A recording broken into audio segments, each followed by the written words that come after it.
실패를 하는 거죠. 한 명도 전도를 하지 못해요. 그런데 이 토마스 선교사가 뭐를 하나 남겨줬느냐? 성경책 한 권을 전해줍니다. 그리고 그 다른 12살 된 그 사람이 또 성경책을 그 3권을 또 가져갑니다. 그런데 이 성경책을 받아가지고 도배를 했다 그랬잖아요. 집에 도배를 했는데 누워있다가 요한복음을 읽다가 그 성경책을 보고 회심을 하게 돼요. 그래서 그 성경책을 도배했던 그 집이 주막에서 교회로 바뀌게 됩니다. 그리고 이 토마스 선교사를 죽였던 이 박춘권이 그가 가지고 있던 성경을 조카 이영태에게 줍니다. 이영태가 그 성경을 읽고 변화가 돼요.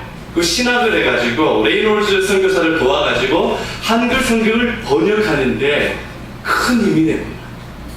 토마스 선교사는 실질적으로 한국 사람 한 명도 전도하지 못했지만 이 성경책을 증거하고 돌아갔어요. 그러니 그 성경책을 성경을 통하여서 사람들이 변화가 되고 회심하게 되는 엄청난 역사가 일어나게 됩니다.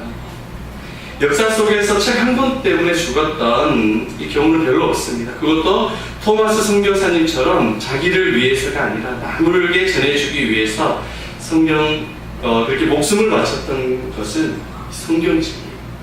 이게 이유를 찾아보기 힘든 경우입니다. 왜 이 성경책에 많은 사람들이 자기네 생명, 가족의 생명까지 들어가지고 이 성경의 말씀을 증거하고 전할까요? 그 이유는 바로 성경책에 통해서 우리가 새 생명을 받았기 때문입니다.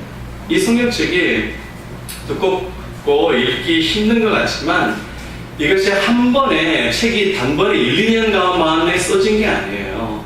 여러분 성경책이 몇 권으로 되어 있습니까? 신약 39권, 구약 39권, 신약 27권, 총 66권이죠.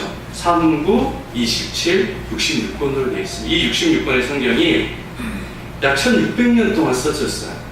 1600년 동안 딱 써졌는데, 그리고 약 40여 명의 저자들에서 의해서 써졌는데, 저자들도 다 직업이 다 다양해요. 똑똑한 사람들도 있고, 농부도 있고, 그리고 한 곳에서 썼느냐? 그것도 아닙니다. 어떤 사람은 팔레스타인에서 썼고, 이스라엘에서 썼고, 어떤 사람은 바벨론에서 썼고, 어떤 사람은 로마에서 썼고, 1600년 동안 다양한 사람들이 각자의 자리에서 썼는데, 똑같은 내용을 이야기하고 있어요. 누구에 대해서? 예수 그리스도에 대해서 이야기하고 있다는 거예요. 그리고 많은 황제들, 많은 제후들 이 성경책을 다 불태우고 없애려고 했습니다.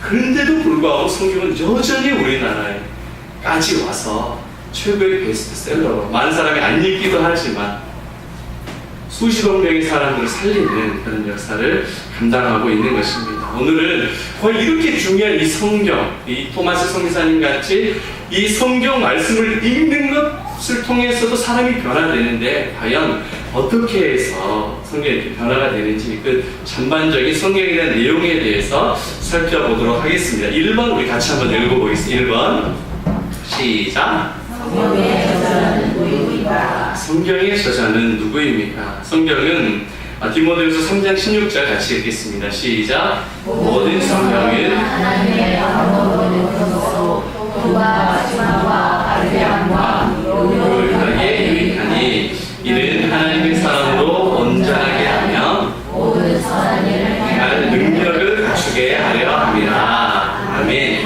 여기서 3장 16절에 보면 모든 성경이라는 것은 창세기부터 계시록까지 66권의 성경입니다. 이것은 다 하나님의 감동, 하나님의 루아흐, 하나님의 호흡, 하나님의 생명이라는 뜻이에요.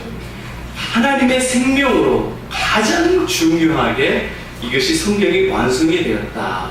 그러니까 성경의 저자는 사람을 통해서 하나님께서 성경을 쓰셨지만 궁극적인 저자는 바로 하나님이다라는 겁니다. 제가 군대 간 찬혁이에게 편지를 좀 쓰고 싶어요. 그런데 제가 글을 잘 못 써가지고 이 글을 우리 이남수 집사님한테 부탁을 좀 드렸어요. 집사님, 제가 찬혁이가 너무 보고 싶고 찬혁이 살아가는 마음에 편지를 좀 쓰고 싶은데 집사님 편지를 좀 쓰세요 했어요. 찬혁아, 군대 금방 맛있다는데 금방 좀 보내라고 월급 많이 받지. 나 면회 갈 테니까 맛있는 거 좀 사줘. 이남숙 집사님이 대신 편지를 써줬어요. 그러면 이 편지를 찬이가 읽을 때 이남숙 집사님이 썼다고 생각할까요? 아니면 제가 편지를 보냈다고 생각할까요? 이남숙 집사님이요. 네, 그렇죠. 대피를 한 사람은 그냥 글을 써주는 사람입니다. 그렇지만 그 느낌과 감정을 전달해주는 사람이고, 실감나게 전달해주는 사람이고, 그 의미를 전달하는 사람은 바로 제가 되겠죠. 물론 이제 이남숙 집사님도 사랑하는 마음도 쓰겠죠. 옆에다 가로 열고 자녀가 나도 맛있는 거 사줘 이렇게 이남숙 이렇게 써서 네, PS해서 각조를 달 수 있겠지만 마찬가지입니다. 성경의 저자는 하나님입니다. 그렇기 때문에 성경의 해석도 성령을 통해서 해야 돼요. 어떻게 읽어야 됩니까? 베드로서 1장 20절 21절 말씀입니다. 시작. 먼저 알 것은 성경의 모든 예언은 사서의 볼 것이 예언은 언제든지 사람의 뜻으로 된 것이 아니요 오직 성령의 감동하심을 받은 사람들이 하나님께서 받아 말한 것이 하나님께로 받아 말한 것이 성경인데, 이것을 사서롭게 풀려다 보니까 교주가 되어버리는 거예요. 우리가 말하는 것이 옳고 우리 교회와 우리 교단이 말하는 것만이 옳다. 교주가 되어버리는 거예요. 그러다 보니까 온갖 음란한 것들이 교단의 교주 가운데 나타나게 되고 가정이 파괴되고 윤리와 도덕적인 문제들이 생겨나게 되는 것입니다. 사사롭게 막 짝 맞추기 하면서 풀어다 보니까 그것이 하나님의 말씀이 아니라 인간의 생각대로 성경을 풀게 되는 것이죠. 그렇기 때문에 성경을 해석하는 데 있어서는 성령의 감동으로, 하나님의 성령으로 성경을 해석해야 된다라는 것입니다. 그럼 두 번째, 성경의 주제에 대해서 한번 읽어보겠습니다. 시작. 신약 사건의 주제와 내용을 십니까? 네, 히브리서 1장 1절 2절 시작. 옛적에 선지자들을 통하여 여러 부분과 여러 모양으로 우리 조상들에게 말씀하신 하나님이 이 모든 날에는 아들을 통하여 우리에게 말씀하셨으니 이 아들을 만유의 상속자로 세우시고 또 그로 말미암아 모든 세계를 지으셨느니라. 아멘. 선지자들을 통해서 여러 모양으로 말씀하셨다. 이 구약에 대한 내용입니다. 예수 그리스도께서 오실 것을 하나님께서 계시해 주신 불, 바람, 선지자들을 통한 예언, 그런 기적들을 통하여서 하나님께서 말씀을 해주셨습니다. 그래서 구약은 예수님이 오실 것이다. 신약은 예수님이 오셨다 또 다시 오실 것이다 라는 내용입니다. 한번 따라해 봅시다. 구약은 예수님이 오실 것이다. 시작. 구약은 예수님이 오실 것이다. 신약은 예수님이 오셨다. 신약은 예수님이 오셨다. 다시 오실 것이다. 다시 오실 것이다. 이것이 구약과 신약의 내용입니다. 그러면 구약과 신약이 동일하게 말하고 있는 그 주제가 누구 있습니까? 바로 예수 그리스도입니다. 성경이 전체적으로 말하는 것이 예수 그리스도입니다. 그러면 이 예수 그리스도를 통해서 우리에게 주시고자 하신 그 목적이 무엇입니까? 그 목적에 대해서 한번 같이 한번 읽어보겠습니다. 하나님께서 성경을 주신 목적, 하나님께서 성경을 썼다고 그랬어요. 성경으로 해석을 해야 되고, 그리고 예수님께서 오실 것이고 예수님이 오셨다. 예수님이 주제인데 과연 이것을 통해서 뭘 하려고 했느냐? 구원과 그 삶의 지침을 마련해 주기 위한 것입니다. 요한복음 20장 31절 말씀 시작. 오직 이것을 이거는 예수께서 하나님의 아들 그리스도이심을 믿게 하려 하며 또 너희로 믿고 그 이름을 생명을 얻게 하려 함이니라. 아멘. 예수님을 우리가 믿을 수 있는 것은 성경을 통해서 예수님을 믿을 수 있습니다. 말씀을 통해서 믿는 것입니다. 예수님을 믿는다는 건 어떤 의미입니까? 예수님이 나의 주인이다. 예수님이 나의 구원자다. 라는 것을 믿는 것을 말합니다. 또한 성경을 통해서 새 생명을 얻게 됩니다. 이제는 이전에는 우리가 사단의 종, 죄악의 종, 죽을 수밖에 없는 우리의 모습이었다가 이제는 예수님을 통하여서 하나님의 아들이 되는 권세를 누리게 됩니다. 그런데 어떤 사람들은 이 성경이 구원에 대해서 새 생명에 대해서 말하고 있음에도 불구하고 창세기 1장 1절 그 천지 창조에 대한 부분들을 보면서 이런 의문들을 많이 이야기를 해요. 성경은 비논리적이고 비과학적이다. 성경은 비이성적이다. 너무 이 세상을 초월하다. 그리고 인과론적으로 맞지 않다라고 이야기를 합니다. 여러분 그렇습니까? 얼뜻 보기에는 그 말이 맞는 것 같습니다. 과학 선생님이 계셔서 항상 이런 얘기할 때마다 떨립니다. 막 네, 바르게 이야기해야 되는데 성경을 중심으로만 이야기를 하고 그리고 화학 부분에서는 빨리 넘어가도록 해요. 이거는 바이올로지컬 생물학적인 이야기니까 조금 좀 전문 분야랑 다르죠? 네. 이해해 주시고요. 이 과학적으로 접근하다 보면 이게 비과학적이고 비논리적이다. 연력학 법칙에 안 맞지 않냐. 그렇게 이야기를 할 수 있습니다. 성경의 목적은 무엇입니까? 구원과 생명입니다. 이것이 가장 중요합니다. 예수 그리스도를 통해서 우리를 구원하여 하나님 자녀되게 하고 새로운 생명으로 천국을 누리게 하는 이 구원과 생명을 위해서 예수님을 보내주셨고 성경을 주신 것입니다. 그렇다고 한다면 창세기 1장 1절의 목적도 그겁니다. 네. 태초에 하나님이 천지를 창조하십니다. 빅뱅, 카오스 이론을 말하고자 하는 것이 아니라 구원과 생명을 증거하고자 성경이 기록되었다. 이것이 성경의 말씀입니다. 뿐만이 아니라 저는 이 성경의 모든 진리, 과학적인 사고를 다 초월하고 또한 충분히 설득력이 있다고 저는 생각을 합니다. 그 점에 대해서는 다음에 한번 제가 말씀을 드렸으면 좋겠습니다. 성경의 목적은 예수 그리스도를 통해서 생명을 얻게 하고 새로운 삶을 누리게 하는 그러한 목적이 있는 것입니다. 뿐만이 아니라 성경을 주신 목적은 우리로 하여금 새로운 삶, 어떻게 하면 우리 믿음대로 살아갈 수 있을까 그것을 가르쳐 줍니다. 디모데후서 3장 16절입니다. 시작. 모든 성경은 하나님의 감동으로 된 것으로 교육하기에 유익하니 이는 하나님의 사람으로 온전하게 하며 모든 사람들을 하나님의 능력을 갖추게 하려 합니다. 아멘. 존귀한 성도 여러분, 우리가 하나님의 말씀을 읽을 때에 이 성경을 볼 때에 우리가 하나님의 자녀이고 새로운 생명을 얻었다는 것을 확인하게 됩니다. 죄송한데 하울링이 좀 생기죠? 좀 생기지 않나요? 안 생깁니까? 네, 제가 귀가 좀 민감해서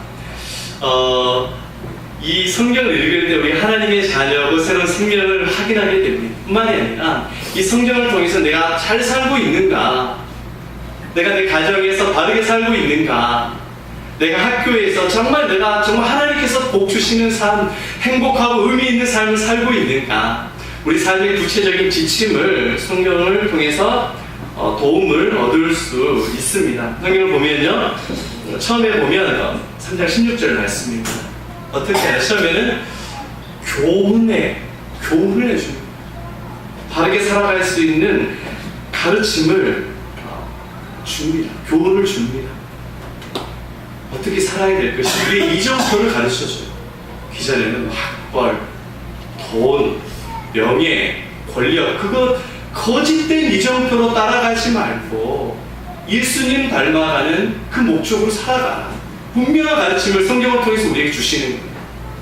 네, 엊그제 이제 평택 세계중앙교회 산 집사님이 오셨잖아요. 이분이 이 전도 폭발에서 아주 열심히 있는 분이에요. 뭘 하시는 분이냐? 이 부동산 업을 하시는 분인데, 전도 폭발을 하고 제자 훈련을 받고 나서 변화됐어요. 삶이 변화되어서 이 양반이 뭐라고 이야기를 한다면, 나는 예수님을 믿고 제자 훈련과 전도 폭발을 통해서 삶이 변화되었습니다.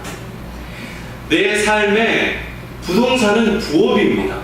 본업은 전도입니다. 그런 거예요. 대단하죠? 그리고 금요일날 한참 바쁠 때 문을 닫고 와버렸어요. 우리 교회에. 전도하려고 본인이. 그 본인이 오면은 모든 사람들에게 복음을 전한대요.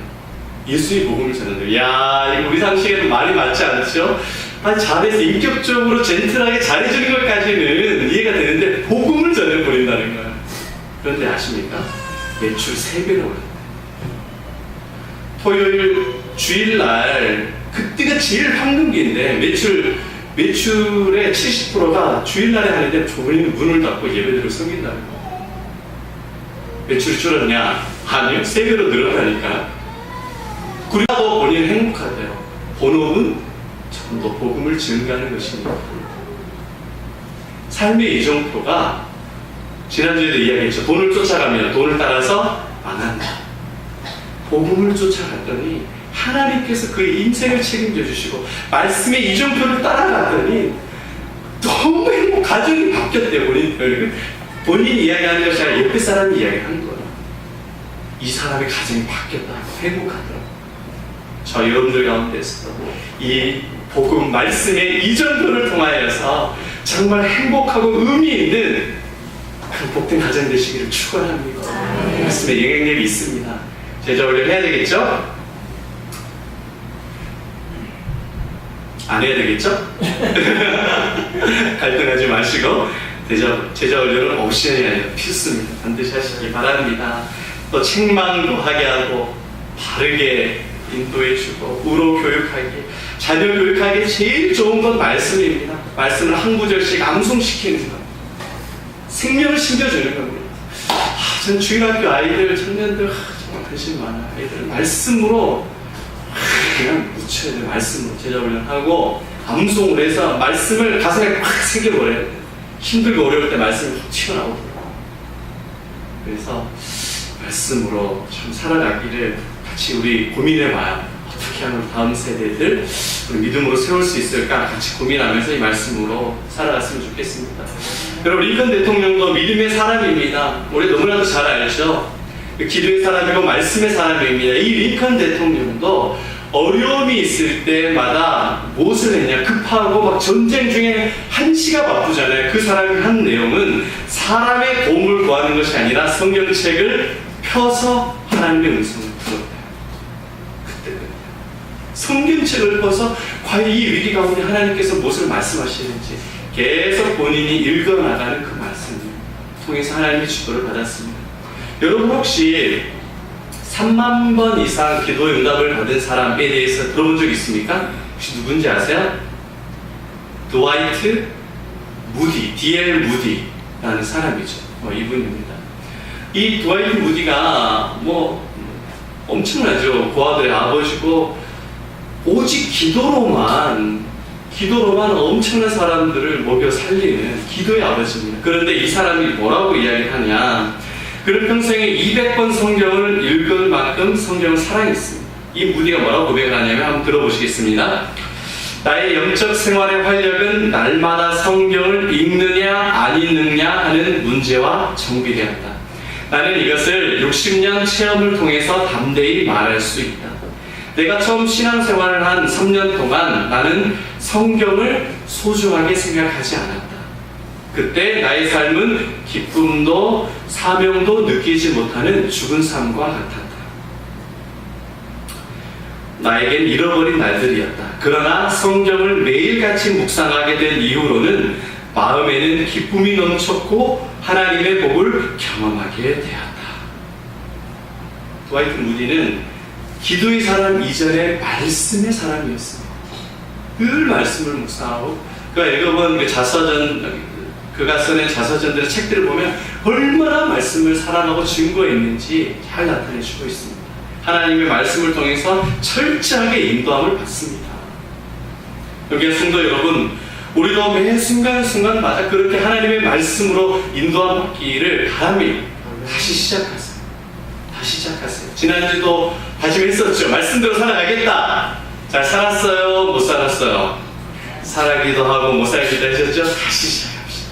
말씀으로. 바이블 타임 가지고 또 여러분 성경 읽어가는 순서대로 말씀으로 인도함 받기를 바랍니다. 그런데 여러분 좀 주의해야 될 점이 있어요. 말씀으로 인도함을 받아야 되는데 이 점은 주의해야 돼요. 한 청년이 교회를 갔는데 뭐라고 말씀하냐면 정말 말씀으로 인도함을 받는다라는 것을 그 청년이 들은 거예요. 그래서 매일매일 말씀을 받습니다. 말씀을 쫙 펼쳐보면서 말씀을 쫙 펴고 딱 손을 찍었어요. 오늘의 읽은 말씀은 그렇지. 예레미야 1장 13절 말씀. 너는 가서 가난한 사람들을 도와주라. 그랬더니 진짜 자기 앞에 가난한 사람이 가는 거예요. 그래서 그 사람을 도와줬어요. 또 말씀을 딱 했더니 잠언에 있는 말씀이에요. 나는 어른을 공경하고 순종하라. 그랬더니 어르신이 또 지나가고 부모가 지나가는 거예요. 어이구, 야, 이 말씀이 맞구나. 그래서 또 어르신을 공경했습니다. 그렇게 진행하다가 어느 날 또 말씀을 딱 펼쳐서 딱 찍었는데 바로 그것이 마태복음 27장 5절입니다. 읽어드리겠습니다. 유다가 물러가 스스로 목매어 죽으니라. 잠깐만, 주님. 말씀에 순종을 해야 되는데 스스로 목매어 죽어야 된다? 뭐가 아닌 것 같아요. 자, 다시. 자, 주님 오늘의 말씀을 딱 찍었습니다. 찍었더니 누가복음 10장 37절 말씀입니다. 예수께서 이르시되 너도 가서 이와 같이 하라. 그러면 잠깐만, 주님 목매어 저도 같이 하라고요? 주님 이건 아닌 것 같아요. 마지막 한 번 더. 주님 시작 하고 딱 찍었더니 누가복음 10장 요한복음 17장 27절입니다. 내 하는 일을 속히 하라. 속히 목매어 죽으라는 거죠. 여러분, 매일매일 하나님의 말씀을 겸손하게 바이블 타임의 순서에 따라서 읽는 것과 이대로 이렇게 오늘의 말씀하고 찍는 것은 천지차이입니다. 점쟁이들이 전보는 거랑 똑같습니다. 그렇게 해서도 한두 번 우연히 인도함을 받을 수 있겠지만 정말 하나님의 말씀에 매일매일 링컨과 같이 디엘 무디와 같이 인도함을 받는다는 것은 매일매일 하나님을 의지하고 하나님께서 우리 주인 되신다는 것을 의지하고 말씀을 따라서 하나님 나에게 주신 말씀이 무엇입니까? 기대하면서 어떤 말씀이든지 순종하겠습니다라는 그 믿음이 바로 하나님께 나아가는 말씀에 순종하는 믿음인 것입니다. 이 말씀을 통하여서 우리는 하나님의 사람으로 무장이 될 수 있어요. 우리 성경이 주는 목적 두 가지를 살펴보았습니다. 하나는 구원을 위해서, 생명을 위해서 성경을 우리에게 주셨고, 또 다른 하나는 우리 삶의 지침서가 되기 위하여서 링컨과 같이, 무디와 같이, 그 외에 많은 신앙의 삶과 같이 우리가 하나님의 말씀에 인도함을 받기 위해서 그 목적을 하나님께서 주셨습니다. 그렇기 때문에 우리는 이 말씀을 통해서 신앙의 인격을 잘 훈련을 시켜야 돼요. 이 말씀을 통해서. 이게 너무 중요합니다. 왜냐하면요, 여러분, 이 말씀을 통해서 신앙의 인격이 없이, 훈련이 없이 봉사를 해본다고 생각해 보세요. 그러면 적극적으로 봉사를 하면 자기 의를 드러내게 돼요. 자기가 자랑하게 돼요. 아, 내가 찬양 인도하는데, 나 목소리 좋은데, 기타 잘 치는데, 다른 사람이, 목사님 찬양 왜 이렇게 잘하세요? 기타 잘하세요? 잘 치세요? 은혜인데요. 제가 그렇다는 것이 아니고요. 못하기 때문에 이렇게 이야기하는 거예요. 오해하시는 분 한 분도 없죠? 네. 효정이는 굉장히 오해하는 것 같은데, 역시 우리 목사님은 교만해요. 맞아요. 저는 철저히 교만해요. 하나님의 메스터피스이기 때문에, 하나님의 결정품이기 때문에 저는 교만할 필요가 있어요. 네. 결정문장이기 때문에. 그럼 교만한 마음을 여러분 가지고 있어야 돼요. 그러나 하나님의 말씀으로 인격이 우리가 잘 가다듬어주지 않다고 한다면, 그거 없이 봉사한다고 하면 내가 이렇게 섬겼지, 왜 나는 안 알아주는 거야? 적극적인 경우에는 이런 후유증이 있습니다. 하나님의 말씀으로 인격이 무장되지 못하면 소극적인 경우에는 어떤 일이 일어나느냐, 너무 부담되는 거야. 교사로 섬기면 너무 부담돼요. 성가대로 좀 섬겨주시죠. 저 입이 짧아서 반주로 좀 섬겨주시죠. 손에 관절에 염증이 와서. 인격이 말씀으로 훈련이 되지 않으면 적극적으로는 그렇게 내 자신을 드러내기 쉽고, 소극적으로는 모든 사역을 부담으로 여기셔서 하늘의 상급을 누리지를 못합니다. 존경하는 성도 여러분, 하나님의 말씀으로 우리가 온전해지기를 바랍니다. 하나님의 말씀만이 우리를 무장시키고 온전하게 하는 줄 믿습니다. 한번 따라해 봅시다. 말씀으로 잘 무장하자. 말씀으로 잘 무장하자. 옆에 사람에게 이렇게 고백합시다. 말씀으로 잘 무장합시다. 말씀의 훈련을 받읍시다. 제자 훈련을 받읍시다. 성령과 말씀으로 훈련을 받는 것이 중요합니다. 그다음에 마지막으로 우리 성경을 대하는 우리의 태도는 어때야 되는가 좀 읽어보겠습니다. 4번 시작.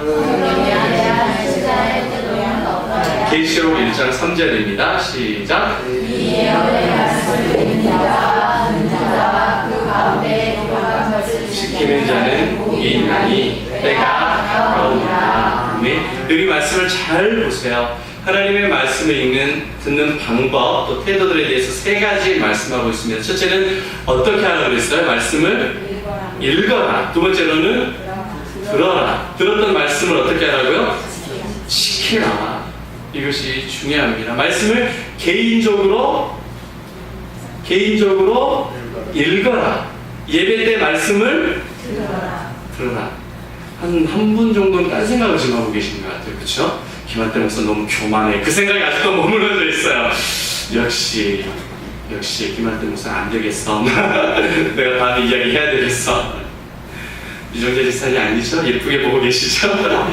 사랑하고 축복합니다. 하나님의 말씀이 증거될 때에 이 말씀을 내 말씀으로 들어라. 읽고 들은 말씀을 어떻게 해야 된다고요? 지켜야. 이 말씀을 기도하세요. 하나님, 말씀을 좀 읽고 지키고 싶습니다.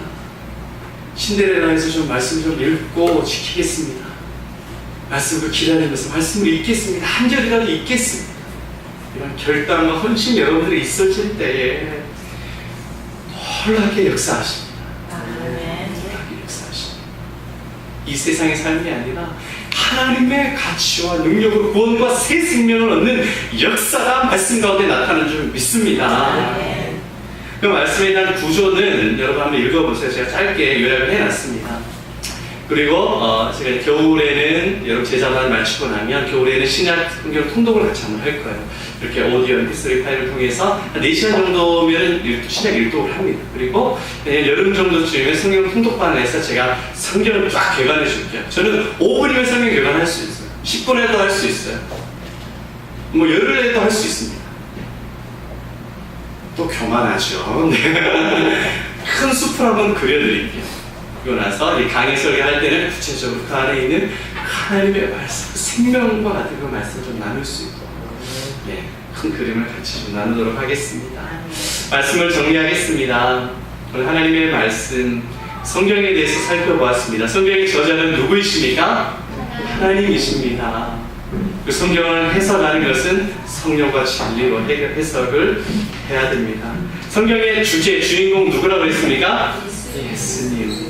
구약은 예수님이 오실 것이다. 메시아가 오실 것이다. 신약은 예수님이 오셨다. 지혜가 있으시네. 또 다시 오실 것이다.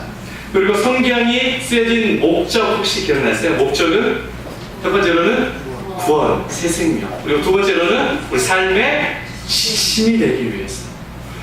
되게 똑똑하세요. 옆에 분에게 이렇게 고백하겠습니다. 너무 똑똑하시네요. 시작. 너무 똑똑하시네요. 특히 지혜로우세요. 지혜로우신 분들은 주보를 살짝 봅니다. 그리고 성경에 대한 태도는 어떻게 해야 됩니까? 자, 방법은 말씀을 읽고 말씀을 듣고 실천하는 삶입니다. 서두에 토마스 선교사님 그리고 성경이 대한민국에 들어왔던 내용에 대해서 말씀을 드렸습니다. 성경은 살아있는 하나님의 말씀입니다. 하나님께서 여러분들에게 주는 생명이고 사랑이고 능력이고 선물입니다. 주님을 닮아가고 주님의 제자 되기 위해서 가장 필요한 이 성경, 이 말씀을 늘 여러분의 심장 가운데, 삶 가운데 살아가는 저 여러분 되시기를 바랍니다. 같이 기도하겠습니다.